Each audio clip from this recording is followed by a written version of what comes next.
মাননীয় বিরোধী দলীয় নেতা বেগম খালেদা জিয়া, ফেনী 1। মাননীয় বিরোধী দলীয় নেতাকে তার বক্তব্য রাখার আহ্বান জানাচ্ছি।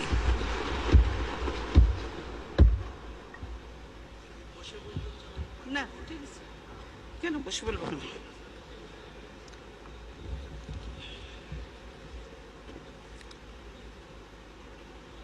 বিসমিল্লাহির রহমানির রহিম।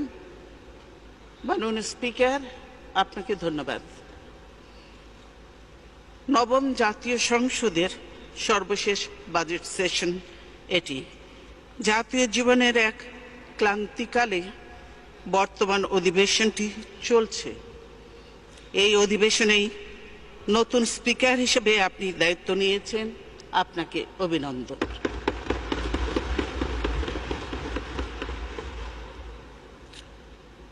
আমি আমাদের ভাষা আন্দোলন, বিভিন্ন জাতীয় সংগ্রাম ও রক্তক্ষয়ী মুক্তিযুদ্ধের বীর শহীদদের কথা শ্রদ্ধার সঙ্গে স্মরণ করছি। বাংলাদেশের রাষ্ট্রের স্থপতি, এদেশের বীর জনগণ ও জাতীয় ইতিহাসের শ্রেষ্ঠ সন্তান মুক্তিযোদ্ধাদের প্রতি গভীর কৃতজ্ঞতা জানাচ্ছি। শেরে বাংলা একে ফজলুল হক, হোসেন সঈদ সোহরাওয়ার্দী ও মরহুম শেখ মুজিবুর রহমান সহ জাতীয় নেতৃবৃন্দের প্রতি শ্রদ্ধা নিবেদন করছি।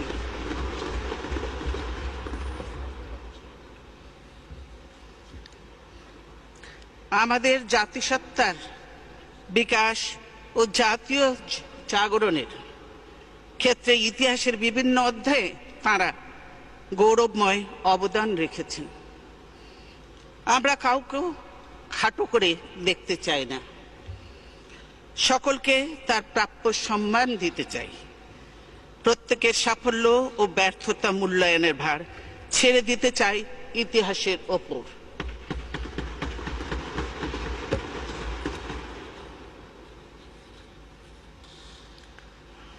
আমি বাংলাদেশের গণতন্ত্রপ্রিয় জনগণের তরফ থেকে বিশেষ করে গভীর শ্রদ্ধা জানাচ্ছি স্বাধীনতার মহান ঘোষক, আধুনিক বাংলাদেশের উপকার শহীদ প্রেসিডেন্ট জিয়াউর রহমানের প্রতি। তিনি এদেশে বহুদলীয় গণতন্ত্র প্রবর্তন করেছিলেন, যে গণতন্ত্র ছিল আমাদের মহান স্বাধীনতা যুদ্ধের এক পরম লক্ষ্য। একদলীয় বাকশাল শাসন চালু করে সে গণতন্ত্রকে করা হয়েছিল হত্যা। জনগণের মৌলিক অধিকার, বাক ব্যক্তি, সংবাদ মাধ্যম ও বিচার বিভাগের স্বাধীনতা কেড়ে নেওয়া হয়েছিল। বহুদলীয় গণতন্ত্র ফিরিয়ে আনার কারণেই আজ সংসদে আমরা বিরোধী দল হিসেবে কথা বলার সুযোগ পাচ্ছি। আমি অভিনন্দন জানাই বাংলাদেশের জনগণকে। তারা দীর্ঘ সংগ্রাম করে গণতন্ত্র ফিরিয়ে এনে 1991 সালে আমাদেরকে নির্বাচিত করেছিলেন, দেশ পরিচালনার দায়িত্ব দিয়েছিলেন। আমরা দেশে সংসদীয় সরকার পদ্ধতি প্রবর্তনের সুযোগ পেয়েছিলাম, যার কারণে জাতীয় সংসদ হয়ে উঠেছিল জনগণের আশা আকাঙ্ক্ষার প্রতীক। মাননীয় স্পিকার, আমাদের দেশে বিভিন্ন প্রতিকূলতা ও বাধা বিঘ্ন সত্ত্বেও সংসদীয় রীতিনীতি অনুশীলনের একটি ঐতিহ্য গড়ে উঠেছে। এই ঐতিহ্য স্থাপনে যে সকল দক্ষ ও অভিজ্ঞ পার্লামেন্টারিয়ান ভূমিকা রেখেছেন, আমি তাদের প্রতি শ্রদ্ধা জানাই। জাতীয় সংসদে আমরা সরকারি দল এবং বিরোধী দল হিসেবে অতীতে ভূমিকা পালন করেছি। গভীর দুঃখের সঙ্গে বলতে হয়, এবারের মতো পরিবেশ আগে কখনো সৃষ্টি হয়নি। সংসদ মেঠো বক্তৃতার জায়গা নয়, কিন্তু এবার গোড়া থেকেই এই সংসদে যে ভঙ্গি ও ভাষা ব্যবহার শুরু হয়েছে, তা আমাদের জন্য চরম লজ্জার বিষয়। সরকারি দলের দায়িত্বশীল সদস্যরা, মন্ত্রীবর্গ, এমনকি সংসদ নেতা পর্যন্ত বিরোধী দল ও আমাদের জাতীয় নেতৃবৃন্দ সম্পর্কে কুরুচিপূর্ণ ভাষায় যেসব নোংরা ইঙ্গিত করে আসছেন, তাতে রুচিশীল মানুষ মর্মাহত। শহীদ প্রেসিডেন্ট জিয়াউর রহমানের, আমার পরিবারের সদস্যদের এবং বিরোধী দলের নেতাদের সম্পর্কে যেসব উক্তি করা হয়েছে তা শোনারও অযোগ্য। এ ধরনের বক্তব্য শুনে আমরা অভ্যস্ত নই। এসব কুৎসিত বক্তব্যের জবাব দেওয়া আমার রুচিবোধ ও পারিবারিক শিক্ষার বিরোধী। সে কারণেই আমরা এবারের এই সংসদ কার্যক্রমে অংশ নিতে বিব্রত ও লজ্জাবোধ করি।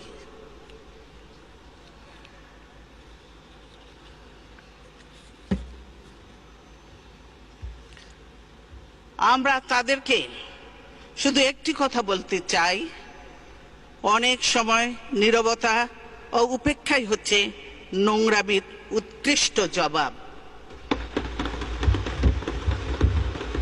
জাতীয় সংসদে যে ধরনের ভাষা ব্যবহার হচ্ছে তাতে রাজনীতিবিদদেরকে নাগরিকরা কি চোখে দেখছেন?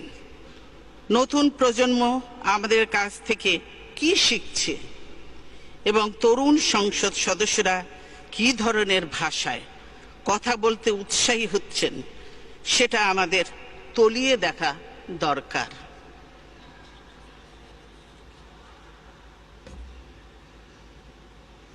আমরা যদি গণতন্ত্রকে টিকিয়ে রাখতে চাই, সংসদীয় রীতিনীতি অক্ষুণ্ণ রাখতে চাই, তাহলে এই সংসদের পরিবেশ এতটা কুলসিত কেন হলো? সে প্রশ্নের জবাব খুঁজে বের করতেই হবে। কেবল দুদিকের নবীন সদস্যদের দোষারোপ করে, তাদেরকে ভৎসনা করে, কেবল তাদের কথা এক্সপাঞ্জ করে কোনো লাভ হবে না।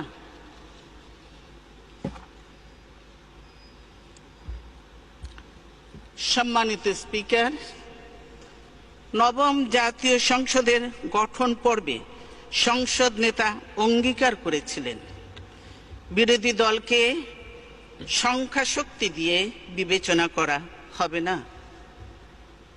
বিরোধী দলকে মর্যাদা ও গুরুত্ব দেওয়ার লক্ষ্যে তিনি কথা দিয়েছিলেন বিরোধী দল থেকে ডেপুটি স্পিকার নির্বাচিত করবেন। দুর্ভাগ্যের বিষয়, তার অনেক ওয়াদার মতোই এই প্রতিশ্রুতিও সময়ের স্রোতে ভেসে গেছে।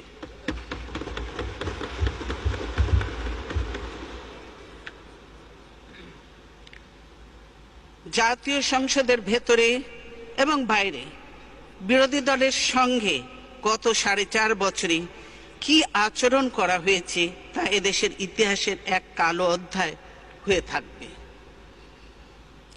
এসব কারণে বিগত বাজেট অধিবেশনগুলোতে আমরা অংশগ্রহণ না করলেও জনগণের প্রতি দায়িত্ববোধ থেকে আমরা প্রতিবারই সংসদের বাইরে আমাদের বাজেট ভাবনা উপস্থাপন করেছি, যা মিডিয়া ও সুধী মহলে সমাদৃত হয়েছে। জাতীয় অর্থনীতি সম্পর্কে দেশবাসী আমাদের অবস্থান জানতে পেরেছে। আচ্ছা, আমি তো চশমাটা দিইনি।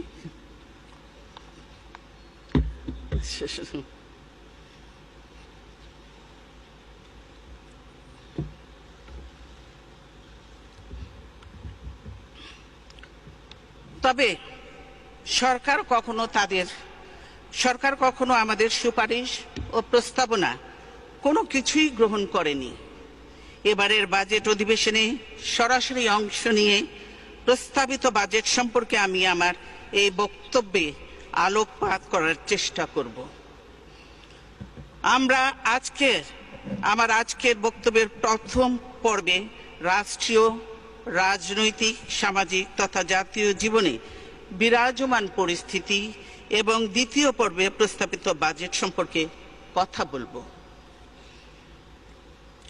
মাননীয় স্পিকার, জাতীয় জীবনের নানাবিধ শোকাবহ ঘটনার প্রেক্ষাপটে সংসদের চলতি অধিবেশন শুরু হয়েছে।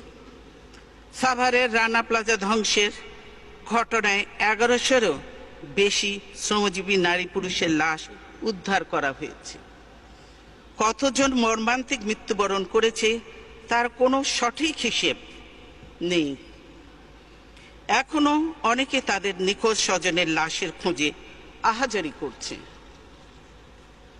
অনেকে অঙ্গহানি হয়ে মৃত্যুর সঙ্গে পাঞ্জা লড়ছে।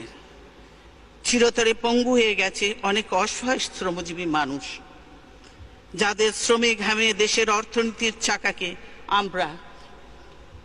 আমরা সচল রাখি।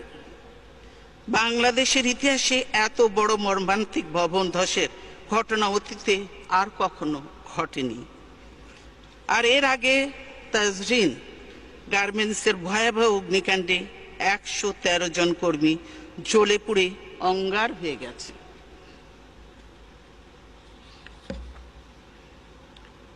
যারা শোচনীয়ভাবে প্রাণ হারিয়েছে, আমি তাদের আত্মার মাগফিরাত কামনা করছি। শোক সন্তপ্ত পরিবারের সদস্যদের প্রতি গভীর সমবেদনা জানাচ্ছি। যারা আহত হয়েছেন, বিকলাঙ্গ হয়েছেন, তাদের দ্রুত আরোগ্য কামনা করি। বিধ্বস্ত রানা প্লাজা থেকে শ্রমিকদের উদ্ধার করতে গিয়ে 2 জন নাগরিক জীবন দিয়েছেন। তাদের স্মৃতির প্রতি গভীর শ্রদ্ধা জানাচ্ছি।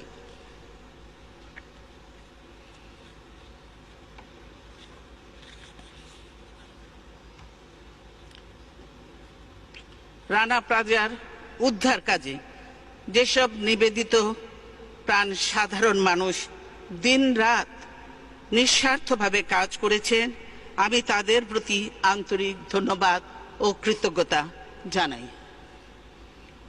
সামরিক বাহিনী, ফায়ার সার্ভিস সহ রাষ্ট্রীয় প্রতিষ্ঠানের যেসব কর্মী উদ্ধার তৎপরতায় অক্লান্ত পরিশ্রম করেছেন, তাদেরকেও জানাই আন্তরিক মোবারকবাদ। এনাম মেডিকেল কলেজ, হাসপাতাল সহ যেসব প্রতিষ্ঠান পঙ্গু ও আহতদের চিকিৎসা সেবা দিয়েছে, তাদের জন্য রইল আমাদের অকৃত্রিম কৃতজ্ঞতাবোধ। ধারাবাহিক কয়েকটি মর্মান্তিক দুর্ঘটনার ফলে পোশাক কারখানার কর্মীদের জীবন মান ও সমস্যার প্রতি দেশে বিদেশে সকলের নজর পড়েছে। ইতিমধ্যে আমাদের জন্য একটা বড় দুঃসংবাদ এসেছে। মার্কিন যুক্তরাষ্ট্র বাংলাদেশের জন্য জিএসপি সুবিধা সাময়িকভাবে স্থগিত করেছে। কাজেই বিষয়টি আর খাটো করে দেখার কোনো অবকাশ নেই।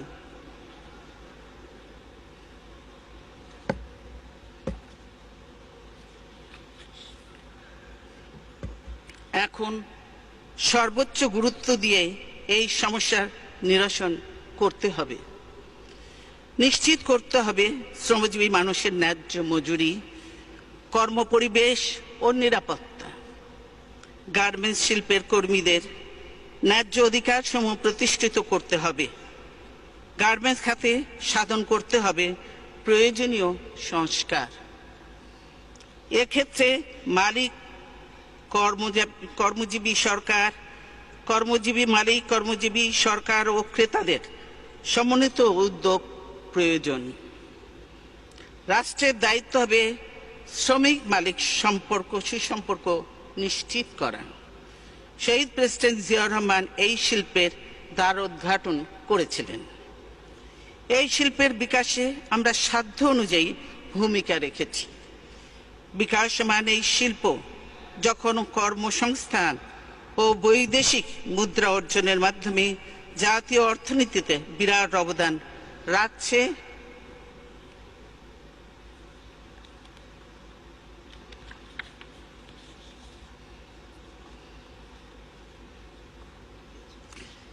নারীর ক্ষমতায়নের মাধ্যমে সামাজিক অগ্রগতিতেও উল্লেখযোগ্য ভূমিকা পালন করছে। এই শিল্প সংকটে পড়লে অর্থনৈতিক ও সামাজিক সকল দিকেই আমরা ক্ষতিগ্রস্ত হব। আমি বাংলাদেশের জন্য জিএসপি সুবিধা সাময়িকভাবে প্রত্যাহারের সিদ্ধান্ত পুনর্বিবেচনা করার জন্য যুক্তরাষ্ট্র সরকার ও প্রশাসনের প্রতি আহ্বান জানাচ্ছি।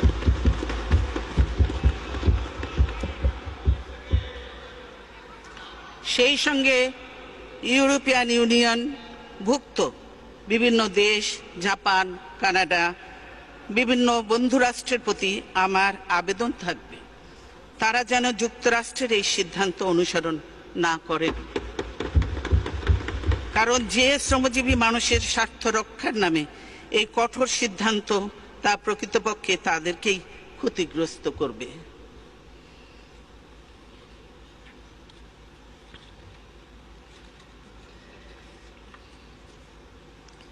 মাননীয় স্পিকার, এ প্রসঙ্গে একটি বিষয় উল্লেখ করা প্রয়োজন মনে করছি। যুক্তরাষ্ট্রে জিএসপি সুবিধা অব্যাহত রাখতে ব্যর্থ হয়ে সরকার এখন জনগণকে বিভ্রান্ত করার জন্য বিভিন্ন প্রচারণা শুরু করেছে। বলা হয়েছে আমি নাকি চিঠি দিয়ে জিএসপি সুবিধা বন্ধ করেছি। আমার পক্ষে এ ধরনের কোনো চিঠি দেওয়ার প্রশ্নই ওঠে না।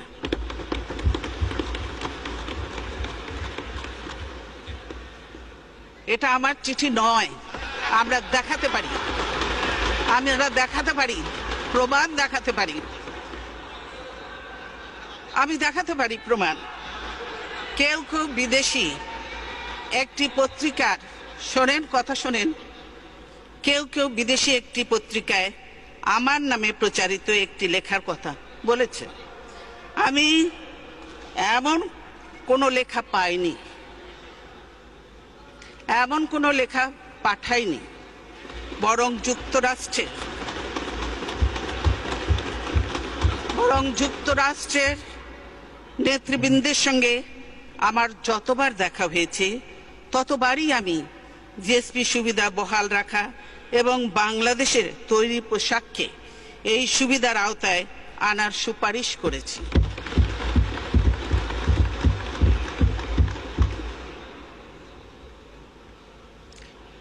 কালকে ইত্তেফাকে খবরটি ছিল এবং নিচে লেখা ছিল ছোট করে, আপনারা দেখেছেন যে দেশের রানা প্লাজা, কর্মপরিবেশ এবং আমিনুল হক হত্যার জন্য এই আপনাদের জিএসপি বন্ধ হয়েছে। আমি আমাদের রেডিমেড গার্মেন্টস সহ সকল রপ্তানি পণ্যকে যুক্তরাষ্ট্রের বাজারে শুল্ক মুক্ত প্রবেশাধিকার দেওয়ার জন্য আবারও জোরালো আহ্বান জানাচ্ছি। সরকারের উদ্দেশ্যে বলবো, নিজেদের ব্যর্থতার দায়ভার অন্যের উপর চাপিয়ে লাভ নেই। দেশবাসী জানেন বাংলাদেশে সাহায্য বন্ধ করার আবেদন জানিয়ে কারা বিদেশে চিঠি লিখেছিলেন, কারা বাংলাদেশকে ব্যর্থ রাষ্ট্র বলে বিদেশে জাতীয় স্বার্থবিরোধী প্রচারণা চালিয়েছে। আজ এই স্পর্শকাতর সময়ে তাই এসব প্রচারণা বন্ধ করা দরকার। তবে আমাদের সকলকে একথাও মনে রাখতে হবে যে বাংলাদেশ কোনো বিচ্ছিন্ন দ্বীপ নয়। বিশ্বের বিভিন্ন দেশ এখন পরস্পরের উপর নির্ভরশীল। কাজেই আমাদের দেশের আভ্যন্তরীণ ঘটনাবলীর দিকে দুনিয়ার কেউই চোখ বন্ধ করে থাকে না। জনাব স্পিকার, রাজধানীর মতিঝিল এলাকার শাপলা চত্বরে হেফাজতে ইসলামের ব্যানারে অবস্থানরত আলেম ওলেমা, মাদ্রাসার ছাত্র, শিক্ষক ও ধর্মপ্রাণ মানুষদের বিতাড়িত করতে গত 5 মে দিবাগত গভীর রাত্রে যে যৌথ অভিযান পরিচালনা করা হয় তা আমাদের জাতীয় জীবনে এক গভীর ক্ষতের সৃষ্টি করেছে। পুরো ঘটনাটির উদ্দেশ্যে প্রকৃতি ও ক্ষয়ক্ষতি এখনো রহস্যের অন্ধকারে ঢাকা। সরকারের পক্ষ থেকে এ পর্যন্ত যা কিছু বলা হয়েছে তাতে সন্দেহ, অবিশ্বাস দূর হওয়ার বদলে তা আরো ঘনীভূত হয়েছে। আলেম সমাজের তরফ থেকে অভিযোগ করা হচ্ছে যে আলো নিভিয়ে রাতের অন্ধকারে তাদের উপর বর্বরচিত গণহত্যা চালানো হয়েছে। তারা অভিযানের যে বিবরণ দিচ্ছেন ও হতাহতের যে সংখ্যা উল্লেখ করছেন তাতে শিউরে উঠতে হয়।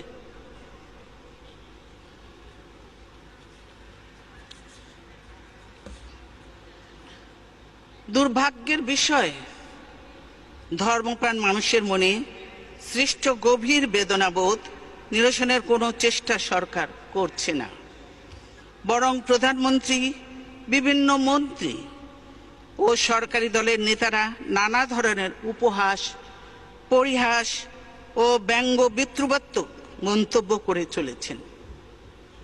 এর পরিণাম কখনো শুভ হতে পারে না। আমরা দেখেছি কিছুদিন আগে বিভিন্ন ব্লগ ও ওয়েবসাইটে এদেশের সংখ্যাগরিষ্ঠ মানুষের ধর্মপবিত্র ইসলাম, আল্লাহ ও মহানবী হযরত মুহাম্মদ সাল্লাল্লাহু আলাইহি সাল্লাম সম্পর্কে এক শ্রেণীর বিপদগামী লোক কুরুচিপূর্ণ কুৎসা রটনা করে। এতে মানুষের ধর্মীয় অনুভূতি আহত হয়। পৃথিবীর কোনো দেশেই এ ধরনের হীন কার্যকলাপ বরদাস্ত করা হয় না। উচ্চ আদালত থেকে এর বিরুদ্ধে কার্যকর ব্যবস্থা নেওয়ার জন্য নির্দেশ দেওয়া হয়। দুঃখের বিষয়, সরকার এ ব্যাপারে কিছুই করেনি। এই ধর্মদ্রোহী ব্লগারদের কেউ কেউ শাহবাগের মঞ্চে নেতৃত্ব দিতে থাকে। সমাবেশের প্রতি সরকারের আনুকূল্য, সার্বিক সহযোগিতা ধর্মপ্রাণ মানুষের মধ্যে ক্ষোভের সঞ্চার করে। তাদের মধ্যে এই ধারণা সৃষ্টি হয় যে সরকার ধর্মদ্রোহী ব্লগারদের পক্ষ নিয়েছে। সরকারের সমর্থন ও আশকারাতেই এই ধর্মদ্রোহীরা মানুষের ধর্মীয় অনুভূতিকে আহত করার সুযোগ পাচ্ছে। এই পটভূমিতেই আলেম সম্প্রদায় ও কওমি মাদ্রাসার শিক্ষক ছাত্রদের সমন্বয়ে গঠিত হেফাজতে ইসলাম নামের অরাজনৈতিক সংগঠনটি শান্তিপূর্ণভাবে প্রতিবাদ জানাতে শুরু করে।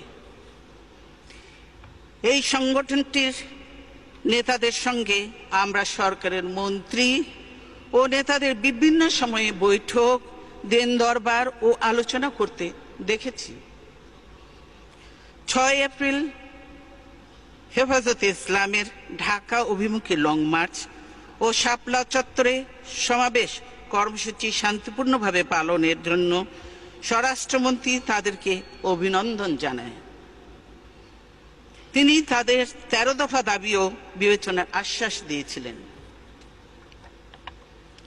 5 মে হেফাজতে ইসলামের কর্মসূচির দুদিন আগে 3 মে সন্ধ্যায় প্রধানমন্ত্রী কেবল এই সংগঠনের বিষয়ে এক সংবাদ সম্মেলন করেন। তিনি বলেন, হেফাজতের 13 দফা দাবির অনেকগুলো বাস্তবায়ন করা আছে। বাকি দাবিগুলোর মধ্যে যেগুলো যৌক্তিক সেগুলো নিয়েও আলোচনা হবে। এরপর হঠাৎ করে কি ঘটলো তা আজও রহস্যই হয়ে আছে। হেফাজত অনেক আগেই 5 মে ঢাকা অবরোধের কর্মসূচি ঘোষণা করেছিল। 5 তারিখ সেই কর্মসূচি পালনের পর তারা সরকারের অনুমতি নিয়ে ঢাকায় সমাবেশ করতে আসে। এই আসার পথেই নগরীর কয়েকটি পয়েন্টে তারা সরকারি দলের লোকদের বাধার মুখে পড়ে। সরকার সমর্থক সন্ত্রাসী ও আইন শৃঙ্খলা বাহিনীর যৌথ হামলায় অনেকেই হতাহত হয়। সরকারি সূত্রে শাপলা চত্বরের বাইরে মোট 11 জন নিহত হওয়ার কথা স্বীকার করা হয়েছে। সরকারি দলের এই ক্যাডারদের আগে থেকেই কেন জড়ো করে রাখা হয়েছিল তার জবাব পাওয়া যায়নি। শাপলা চত্বরে হেফাজতের মূল সমাবেশ শান্তিপূর্ণ হলেও গুলিস্তান, বায়তুল মোকাররম, বিজয়নগর এলাকায় সংঘর্ষ ও নাশকতামূলক তৎপরতা চলে। সেখানে পবিত্র কোরআন শরীফ সহ বিভিন্ন ধর্মীয় গ্রন্থ পোড়ানো হয়। যানবাহনে আগুন দেয়া হয়, বিভিন্ন প্রতিষ্ঠানে ভাঙচুর ও লুটতরাজ করা হয়।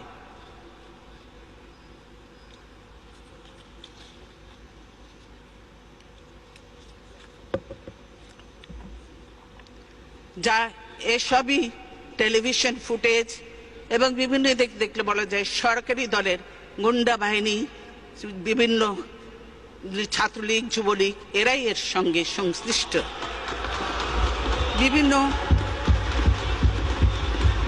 বিভিন্ন বেসরকারি টিভি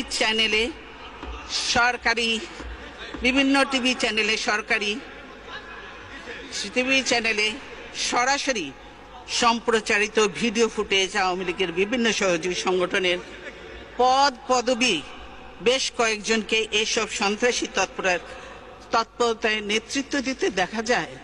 আপনারাও দেখেছেন। উদ্যত আগ্নেয়াস্ত্র হাতে তাদের হামলার চিত্র বিভিন্ন জাতীয় দৈনিকেও প্রকাশিত হয়েছে। অথচ 5 মে বিকেলে আওয়ামী লীগের সাধারণ সম্পাদক ও মন্ত্রী সৈয়দ আশরাফ এক সংবাদ সম্মেলনে ওই সন্ত্রাসী তৎপরতার জন্য হেফাজতে ইসলামকেই দায়ী করেন। তিনি তাদেরকে রাজাকার আল বদরদের নতুন প্রজন্ম বলে উল্লেখ করে অবিলম্বে ঢাকা ছাড়ার নির্দেশ দেন। অন্যথায় হেফাজত ইসলামকে গর্তে ঢুকিয়ে দেওয়ার হুমকি দেন তিনি। সৈয়দ আশরাফ বলেন, হেফাজতকে দমন করতে আওয়ামী লীগই যথেষ্ট। শাপলা চত্বরে অবস্থানরত নিরস্ত্র আলেম ওলেমা ও ধর্মপ্রাণ মানুষের ওপর গভীর রাত্রে বিজেপি, র্যাব ও পুলিশের সমন্বয়ে গঠিত যৌথ বাহিনী দিয়ে অভিযান চালানো হয়। সরকারের তরফ থেকে দাবি করা হয়েছে ওই অভিযানে কোনো প্রাণঘাতী অস্ত্র ব্যবহার করা হয়নি। বলা হচ্ছে একটি গুলিও ছোড়া হয়নি। অথচ সংবাদপত্রে প্রকাশিত খবরে জানা যায় যে সেদিন প্রায় 1.5 লক্ষাধিক গোলা বারুদ ব্যবহার করা হয়েছে। হেফাজত দমনে আইন শৃঙ্খলা বাহিনীর 7,500-এরও বেশি সদস্য সরাসরি অংশ নেয়। মানবাধিকার সংস্থা অধিকার তাদের এক সাম্প্রতিক রিপোর্টে বলেছে যে এ পর্যন্ত 61 জন নিহত হওয়ার তথ্য পাওয়া গেছে। বিদেশি বিভিন্ন সংবাদ মাধ্যমেও অভিযানে অনেকের হতাহত হবার খবর প্রচার হয়েছে। সামাজিক যোগাযোগ মাধ্যমেও ভয়াবহ সব ভিডিও চিত্র দেখা যাচ্ছে। আহত ও নিহতের সংখ্যা যাই হোক না কেন, এই ঘটনায় সরকারের বিশ্বাসযোগ্যতা সম্পূর্ণ ধ্বংস হয়ে গেছে। কারণ শাপলা চত্বরের অভিযান সরাসরি সম্প্রচারের কারণে সরকার তাৎক্ষণিকভাবে 2টি প্রাইভেট টিভি চ্যানেল বন্ধ করে দেয়। তারা এমন ভীতিকর পরিবেশ সৃষ্টি করে যে দেশের কোনো সংবাদ মাধ্যম অভিযানের প্রকৃত চিত্র তুলে ধরতে ব্যর্থ হয়। একই সঙ্গে সারা রাজধানী জুড়ে জারি করা হয় 144 ধারা। শাপলা চত্বরের অভিযানের পর অনেকেই এখনো ফিরে যায়নি, অনেক নিখোঁজ রয়েছেন। মসজিদ মাদ্রাসাগুলোতে ভীতিকর পরিবেশ বিরাজ করছে। নাম সব আপনাদের কাছেই আছে। এই ঘটনায় আমাদের জাতীয় জীবনে যে বিরল ফাটল সৃষ্টি হয়েছে, কার্যকর পদক্ষেপের মাধ্যমে তার নিরসন ঘটাতে না পারলে জাতীয় ঐক্য ও সংহতি মারাত্মকভাবে ক্ষতিগ্রস্ত হবে। অথচ দুঃখের বিষয়, দেশের বিভিন্ন এলাকায় এখনো আলেম ওলেমা ও মাদ্রাসা ছাত্র শিক্ষকদের বিরুদ্ধে নানা ধরনের মামলা দিয়ে অহেতুক হয়রানি করা হচ্ছে। আমরা এই অপরিণামদর্শিতারও আশু অবসান চাই। সংঘাত ও বল প্রয়োগ নয়, বরং আলোচনার মাধ্যমে সমাজের বিরাজমান দ্বন্দ্ব ও দাবি নিরসনের জন্য বারবার আন্তর্জাতিক মহল থেকে সরকারের প্রতি আহ্বান জানানো হচ্ছে। সরকার তাতে সাড়া না দিয়ে বিরোধিতার জবাব দিচ্ছে রক্তক্ষয়ী পথে, হত্যা ও নির্যাতনের মাধ্যমে। শাপলা চত্বর অভিযানের পর সুষ্ঠু, নিরপেক্ষ ও স্বাধীন তদন্তের জন্য দেশি বিদেশি মহল থেকে দাবি ওঠা সত্ত্বেও সরকার তা মানছে না। এই হঠকারিতার পথ পরিহারের জন্য আমি আহ্বান জানাই।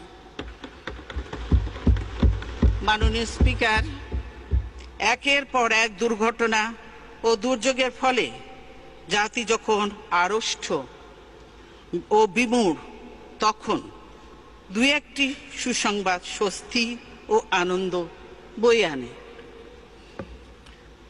শান্তিতে নোবেল বিজয়ী বাংলাদেশের সন্তান ডক্টর মোহাম্মদ ইউনূস সম্প্রতি যুক্তরাষ্ট্রের সর্বোচ্চ রাষ্ট্রীয় সম্মাননা ইউএস কংগ্রেশনাল অ্যাওয়ার্ড এ ভূষিত হয়েছেন। এই জন্য জাতি হিসাবে আমরা গর্বিত।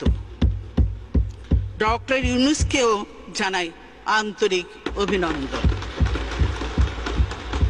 তবে স্বদেশে তিনি যেভাবে নিগ্রহের শিকার হচ্ছেন তা সত্যিই দুঃখজনক। তার মেধা, শ্রমে ঘামে প্রতিষ্ঠিত গ্রামীণ ব্যাংকও আজ হুমকির মুখে। সরকার নিয়োজিত কমিশন নোবেল বিজয়ী প্রতিষ্ঠান গ্রামীণ ব্যাংককে ভেঙে 19 টুকরো করার সুপারিশ করেছে। আমরা এতে স্তম্ভিত। এ ধরনের সিদ্ধান্ত গ্রামীণ ব্যাংককে ধ্বংস করে ফেলবে। ক্ষুদ্র ঋণের মাধ্যমে নারীর ক্ষমতায়নে এই ব্যাংক গুরুত্বপূর্ণ ভূমিকা পালন করে চলেছে। সেই প্রতিষ্ঠান ধ্বংসের উদ্দেশ্যে প্রতিশোধমূলক চক্রান্ত বন্ধের জন্য আমি সরকারের প্রতি আহ্বান জানাচ্ছি। আমরা এর তীব্র বিরোধিতা করছি। দেশের মানুষ এ ধরনের হীন কার্যকলাপ মেনে নেবে না।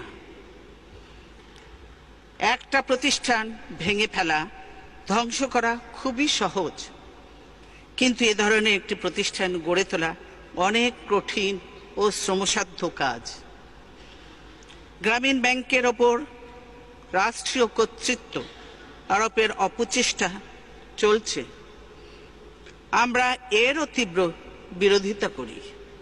রাষ্ট্রায়ত্ত ব্যাংকগুলো লুটপাট করে সরকার যে অবস্থা করেছে, তারা কি গ্রামীণ ব্যাংকেও সেই অবস্থায় নিয়ে যেতে চায়?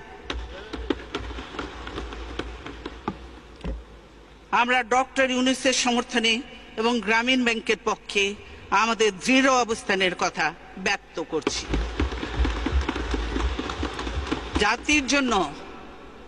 জাতির জন্য যারা সম্মান বয়ে আনেন, সেই কৃতি সন্তানেরা যেন দেশেও মর্যাদা পান, তা আমাদের নিশ্চিত করতে হবে। না হলে দেশ মেধাশূন্য হয়ে পড়বে।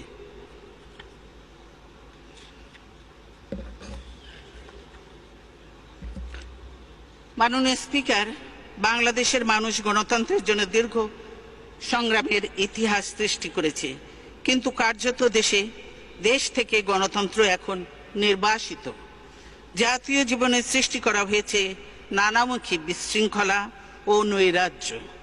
জাতীয় সংসদ, বিচার বিভাগ ও প্রশাসন হচ্ছে রাষ্ট্রের 3টি স্তম্ভ। এর প্রতিটির কর্মপরিধি, এখতিয়ার, ক্ষমতা, আওতা এবং পারস্পরিক সম্পর্ক কি হবে তা সুনির্দিষ্ট করা ছিল প্রজাতন্ত্রের সংবিধান এবং প্রতিষ্ঠিত রাজনীতির মাধ্যমে। আজ তা ইচ্ছাকৃতভাবে গুলিয়ে ফেলা হয়েছে। সৃষ্টি করা হয়েছে গুরুতর সাংবিধানিক সংকট।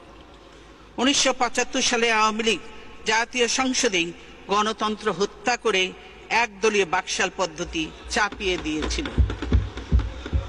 সমাজতন্ত্র প্রবর্তনের নামে সব দলমত নিষিদ্ধ করেছিল। সেই ভূতের আসর আজও রয়ে গেছে।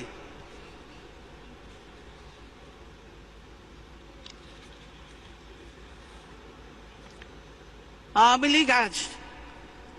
লীগ আজও ভিন্ন মত সহ্য করতে পারে না, বিরোধী দলকে মেনে নিতে পারে না। তাই বিরোধীদের নিয়মতান্ত্রিক ও শান্তিপূর্ণ কর্মসূচিতে দলীয় ক্যাডার ও আইন শৃঙ্খলা বাহিনীর মাধ্যমে বাধা দেওয়ার পুরনো অভ্যাস তারা ছাড়তে পারেনি। কিছুদিন আগে স্বরাষ্ট্রমন্ত্রীর মৌখিক নির্দেশে রাজধানী ঢাকায় সভা সমাবেশ নিষিদ্ধ করা হয়। সংবিধানে বর্ণিত সভা সমাবেশ ও মত প্রকাশের মৌলিক অধিকার অস্বীকার করে অলিখিত জরুরি অবস্থা জারি করা হয়। মানববন্ধনের মতো শান্তিপূর্ণ কর্মসূচিও নিষিদ্ধ ঘোষণা করা হয়। শুধু তাই নয়, বিএনপি বাংলাদেশের বৃহত্তম রাজনৈতিক দল। বিএনপির লিফলেট, পোস্টার ছাপা ও বিতরণের কাজে পর্যন্ত পুলিশ দিয়ে বাধা দেয়া হয়েছে।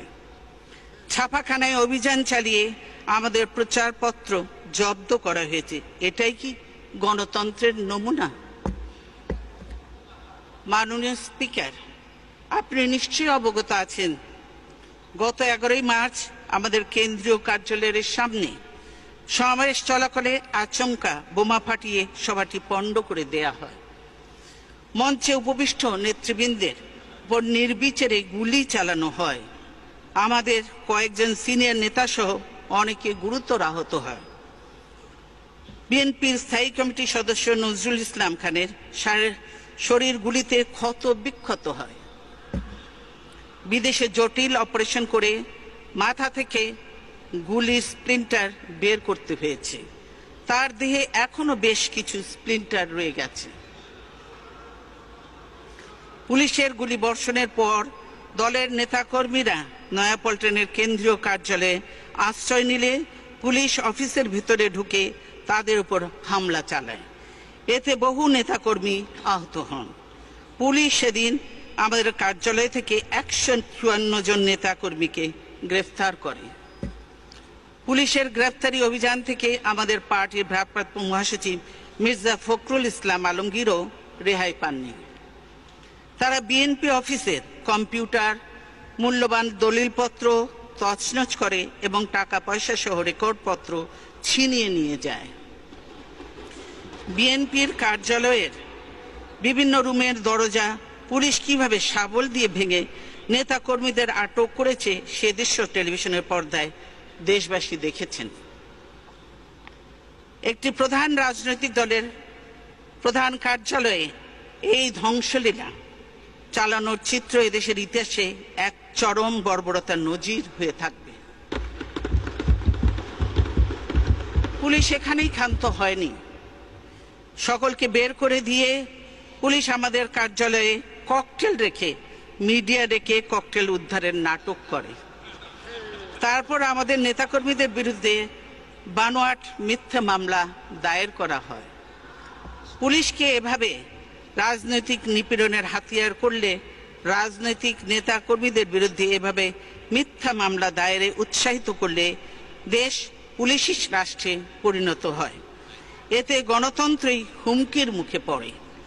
আমাদের দলের ভারপ্রাপ্ত মহাসচিবের বিরুদ্ধে সিটি কর্পোরেশনের ময়লার গাড়ি পোড়ানো ও সচিবালয়ে বোমা হামলা চালাবার মতো হাস্যকর অভিযোগ এনে মামলা করা হয়েছে।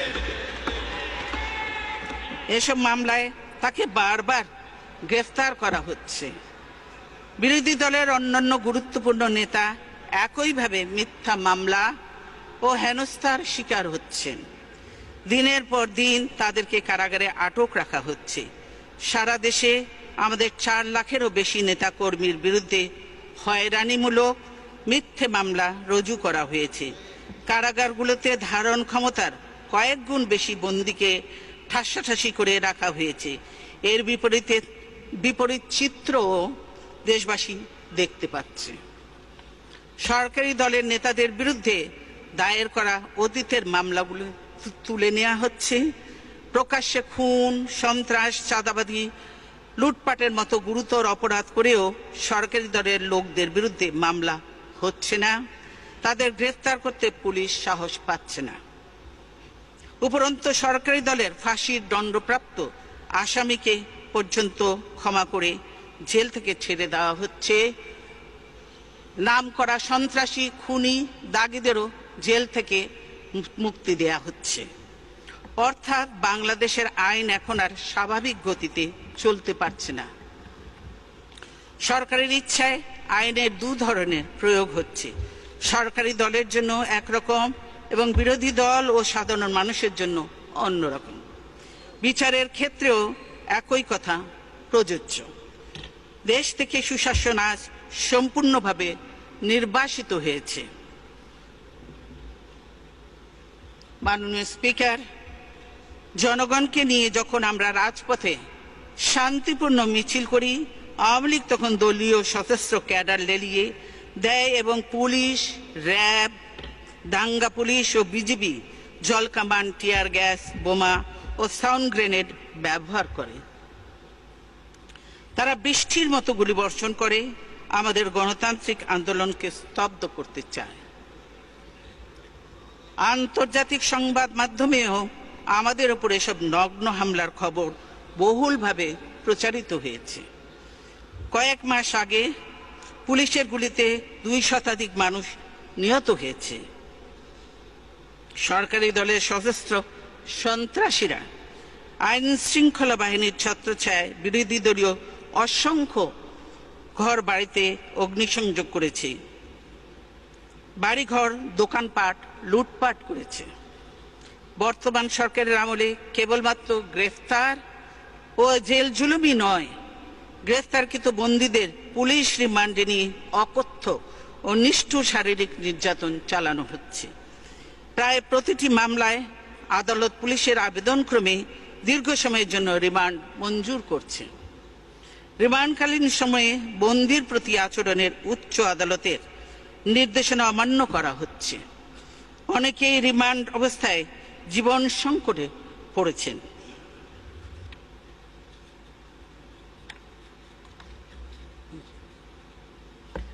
রিমান্ডে নিয়ে শারীরিক নির্যাতন চালিয়ে মিথ্যা জবানবন্দি দিতে বাধ্য করা এখন নিয়মিত ঘটনায় পরিণত হয়েছে। কথিত জবানবন্দি ও তদন্তে প্রাপ্ত তথ্যের নামে আইন শৃঙ্খলা বাহিনীর সদস্যদের দিয়ে বিরোধী দলের বিরুদ্ধে ভিত্তির নানা অপপ্রচার চালানো হচ্ছে।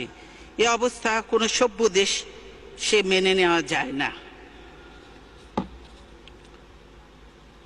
মাননীয় স্পিকার, বর্তমান সরকারের আমলে রাজনৈতিক নেতৃবৃন্দকে ডান্ডা বেড়ি পরিয়ে আদালতে হাজির করা হচ্ছে। আপনারা নিশ্চয়ই জানেন যে কোনো ধরনের দুর্ধর্ষ ফৌজদারি অপরাধীদের বিরুদ্ধে ডান্ডা বেড়ির বিধান প্রয়োগ করা হয়ে থাকে, কিন্তু সরকারি নির্দেশে সমস্ত সভ্যতার সীমা লঙ্ঘন করে সম্মানিত রাজনৈতিক নেতৃবৃন্দকে ডান্ডা বেড়ি পরিয়ে চরমভাবে অপমানিত ও লাঞ্ছিত করা হচ্ছে।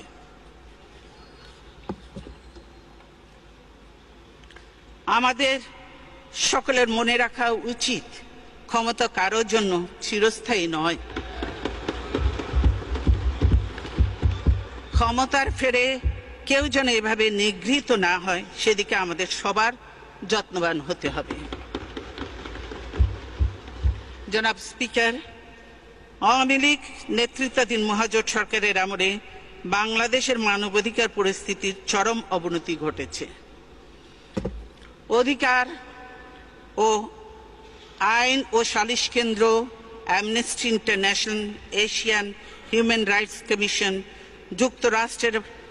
যুক্তরাষ্ট্র সরকারের মানবাধিকার রিপোর্ট থেকে এই পরিস্থিতি সম্পর্কে উদ্বেগজনক তথ্য পাওয়া গেছে। আমরা মনে করি বাস্তব পরিস্থিতি এসব রিপোর্টে বর্ণিত অবস্থার চাইতে অনেক বেশি ভয়াবহ। কারণ সব ঘটনা সব সময় মিডিয়া কিংবা জনসমক্ষে প্রকাশ পায় না। ক্ষতিগ্রস্ত ব্যক্তিরা মারাত্মক ভয় ভীতির পরিবেশে সবকিছু প্রকাশ করতে সাহস পায় না। বর্তমান সরকারের আমলে বিরোধী দলের নেতা কর্মীদের গুম করার এক ভয়ঙ্কর প্রক্রিয়া অবাধে চলছে। ভিকটিমদের আত্মীয় স্বজনেরা অভিযোগ করে আইন শৃঙ্খলা রক্ষাকারী বাহিনীর, বিশেষ করে র্যাব, এইসব ঘটনায় জড়িত। এসব ঘটনার ফলে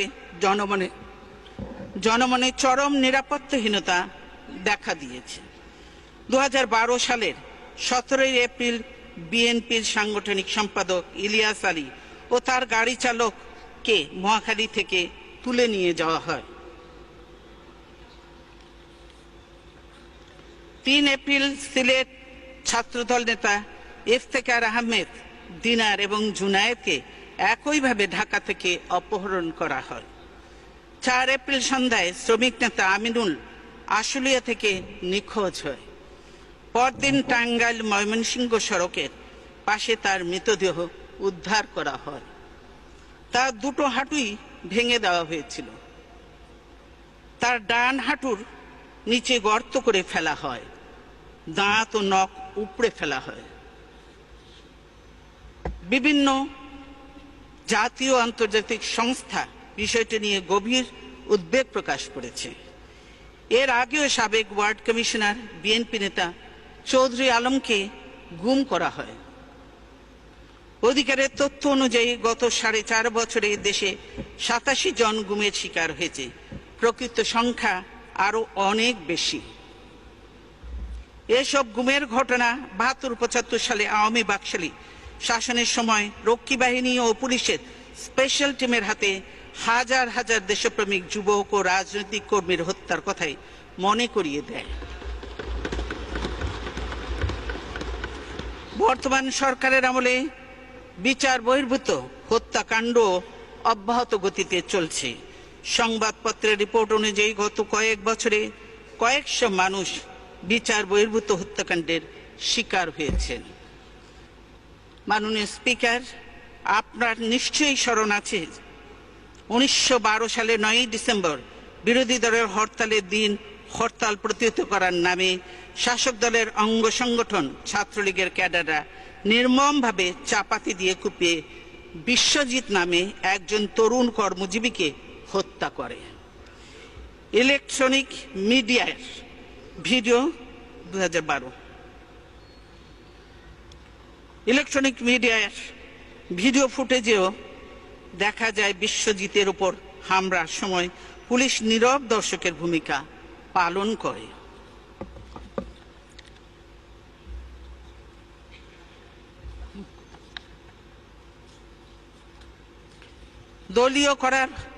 দলীয়করণ করার ফলে পুলিশ পেশাগত নিয়ম নীতি ও শৃঙ্খলার কথা পুরোপুরি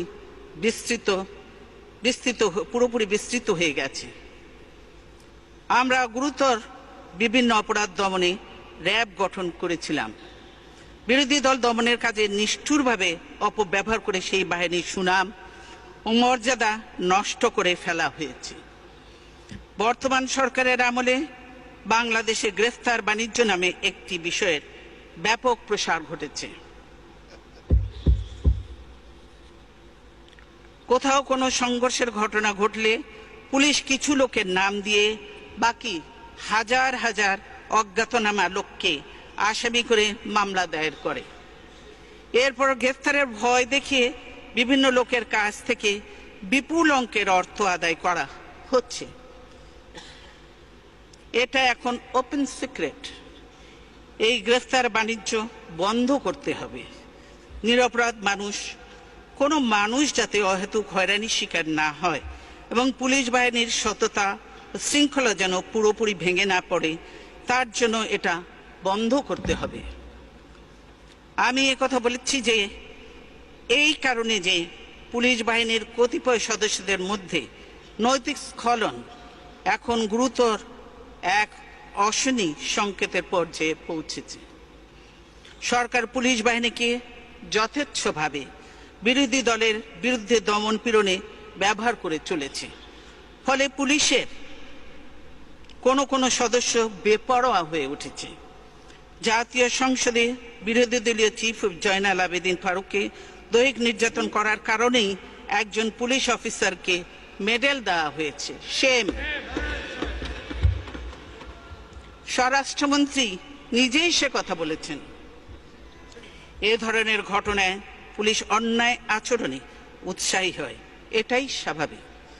মাননীয় স্পিকার, বর্তমান সরকারের আমলে কোনো ধর্মের মানুষেরই জান মাল ও উপাসনালয়ের নিরাপত্তা নেই। 2012 সালের 29 সেপ্টেম্বর একটি উস্কানিমূলক ঘটনাকে কেন্দ্র করে রামু মুখিয়া ও টেকনাফে 70টি বৌদ্ধ মন্দির পোড়ানো ও লুটতরাজ করা হয়। এছাড়াও 27টি বৌদ্ধ বাড়ি সম্পূর্ণভাবে এবং 77টি বৌদ্ধ বাড়ি আংশিকভাবে পোড়ানো হয়। পুলিশ ও স্থানীয় প্রশাসন ঘটনা প্রতিরোধে কোনো উদ্যোগ গ্রহণ করেনি, যদিও পুরো ঘটনাটি তাদের চোখের সামনেই ঘটেছিল। 21 মার্চ সাতক্ষীরায় ফতেপুর গ্রামে 60টি হিন্দু পরিবারের উপর হামলা চালানো হয়। তাদের বাসস্থান লুট করার পর সেগুলো জ্বালিয়ে দেওয়া হয়। এছাড়াও দেশের বিভিন্ন স্থানে হিন্দু সম্প্রদায়ের মন্দির ও ঘরবাড়িতে হামলা, অগ্নিসংযোগের ঘটনা ঘটলেও সরকার তার কোনো প্রতিকার করেনি, কারণ সরকারি দলের লোকেরাই এসব হামলায় জড়িত বলে ভিকটিমরা অভিযোগ করেছেন। মাননীয় স্পিকার, গণতন্ত্রের জন্য মুক্ত গণমাধ্যম ও স্বাধীন সাংবাদিকতা অপরিহার্য। সে কারণেই সংবাদ মাধ্যমকে গণতান্ত্রিক রাষ্ট্রে ফোর্থ স্টেট হিসাবে গুরুত্ব দেওয়া হয়ে থাকে। কিন্তু বাংলাদেশে এখন সংবাদ মাধ্যম ও সাংবাদিকতা শৃঙ্খলিত। সাংবাদিকদের উপর সহিংসতা ভয়াবহ রূপ নিয়েছে। সংবাদপত্র থেকে জানা যায়, গত 4.5 বছরে সারা দেশে সহস্রাধিক সাংবাদিক নির্যাতিত হয়েছে। আইন শৃঙ্খলা রক্ষাকারী বাহিনীর সদস্য, সন্ত্রাসী ও সরকারি দলের নেতাকর্মীদের হাতে তারা নির্যাতিত হয়েছেন। নিহত হয়েছেন 16 জন সাংবাদিক। গ্রেপ্তার, হামলা ও হুমকি শিকার হয়েছেন অনেকেই। সাংবাদিক দম্পতি সাগরুনি হত্যাকাণ্ডের রহস্য আজও উদ্ঘাটিত হয়নি। 2012 সালের 11 ফেব্রুয়ারি তারা নিজ বাসগৃহে নৃশংসভাবে খুন হন। স্বরাষ্ট্রমন্ত্রী এবং ঊর্ধ্বতন পুলিশ কর্মকর্তারা অপরাধীর শাস্তির প্রতিশ্রুতি দিলেও আজ পর্যন্ত রহস্য উদ্ঘাটিত হয়নি। গত মাসে আমার দেশ পত্রিকার ছাপাখানা সিলগালা করে বন্ধ করে দেয়া হয়। এর ফলে পত্রিকাটির মুদ্রিত আকারে প্রকাশ করা সম্ভব হচ্ছে না। আমার দেশে কর্মরত সাংবাদিক কর্মচারীরা অনিশ্চিত জীবনযাপন করছে। আমার দেশ পত্রিকার সম্পাদক মাহমুদুর রহমানকেও গ্রেফতার করে রিমান্ডে নিয়ে নির্যাতন করা হয়েছে। সাহসী সম্পাদক মাহমুদুর রহমান সরকারের দমন পীড়ন ও দুর্নীতি অনিয়মের বিরুদ্ধে সোচ্চার ছিলেন বলেই তার উপর এই নির্যাতন। দৈনিক আমার দেশ পত্রিকা স্কাইপি কেলেঙ্কারি ফাঁস করে দিয়ে বিচারের নামে প্রহসনের চিত্র তুলে ধরার কারণেই পত্রিকাটি সরকারি রোষানলের শিকার হয়েছে। অথচ এই কেলেঙ্কারির দায় নিয়ে একজন বিচারক আইসিটি থেকে পদত্যাগ করতে বাধ্য হয়েছেন। দেশের জাতীয় দৈনিক সময়ের সম্পাদকবৃন্দ এক যুক্ত বিবৃতিতে আমার দেশের পুনঃপ্রকাশ এবং সম্পাদক মাহমুদুর রহমানের মুক্তি দাবি করেছেন। আমরাও তাঁদের সঙ্গে একমত পোষণ করি। অবিলম্বে আমার দেশ পুনঃপ্রকাশের বাধা অপসারণ ও মাহমুদুর রহমানকে মুক্তি দেওয়ার দাবি করছি। একই সময় সরকার দুটি জনপ্রিয় ইলেকট্রনিক মিডিয়া দিগন্ত টিভি ও ইসলামিক টিভি চ্যানেল বন্ধ করে দেয়। এই চ্যানেল দুটি মতিঝিলে শাপলা চত্বরে হেফাজতে ইসলামের সমাবেশ লাইভ টেলিকাস্ট করছিল। সেই সরাসরি সম্প্রচারের উপর সরকারের কোনো নিষেধাজ্ঞাও ছিল না। এর আগে সরকারের চ্যানেল 1 বন্ধ করে দিয়েছে। যমুনা টিভি সম্প্রচারের অনুমতি বাতিল করা হয়েছে। আমরা এই চ্যানেলগুলো পুনরায় চালু করে দেওয়ার আহ্বান জানাচ্ছি। মাননীয় বিরোধী দলীয় Electric নেতা, print, মাননীয় বিরোধী দলীয় নেতা, আমাদের আসরের নামাজের বিরতিতে যেতে হবে। আপনি বিরতির পরে বলবেন। আমি তাহলে নামাজের পরে বলবো। ধন্যবাদ মাননীয় বিরোধী দলীয় নেতা।